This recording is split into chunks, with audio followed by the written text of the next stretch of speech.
Bacaan Injil. Pembacaan dari Matius 21 ayat 33 sampai dengan 43 dilanjutkan ayat 45 sampai dengan 46.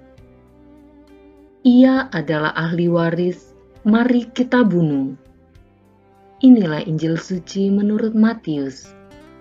Sekali peristiwa, Yesus berkata kepada imam-imam kepala serta tua-tua bangsa Yahudi, "Dengarkanlah perumpamaan ini.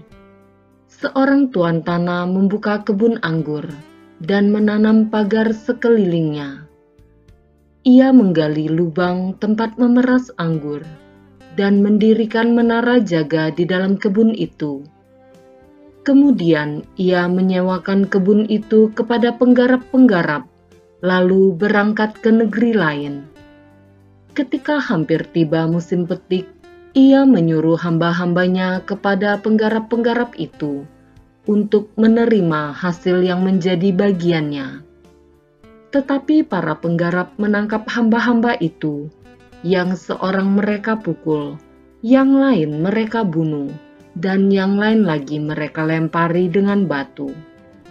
Kemudian tuan itu menyuruh pula hamba-hamba yang lain lebih banyak daripada yang semula. Tetapi mereka pun diperlakukan sama seperti kawan-kawan mereka.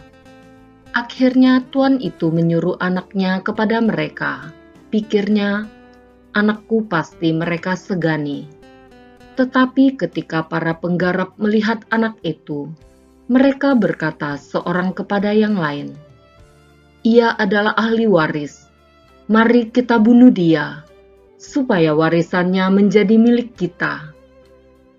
Maka mereka menangkap dia dan melemparkannya keluar kebun anggur itu, lalu membunuhnya.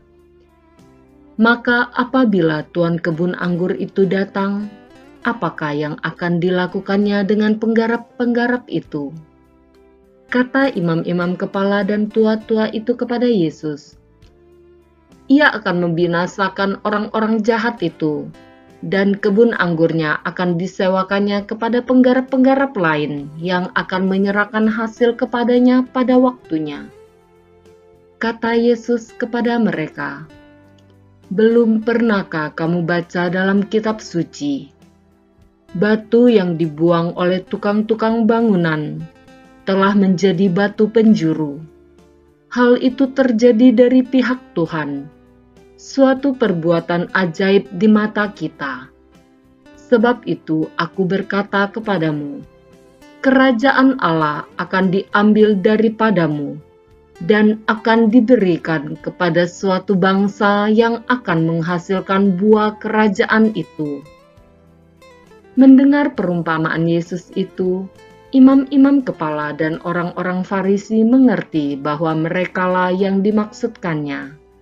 Maka mereka berusaha menangkap dia, tetapi mereka takut kepada orang banyak, karena banyak orang itu menganggap Yesus nabi. Demikianlah sabda Tuhan. Terpujilah Kristus.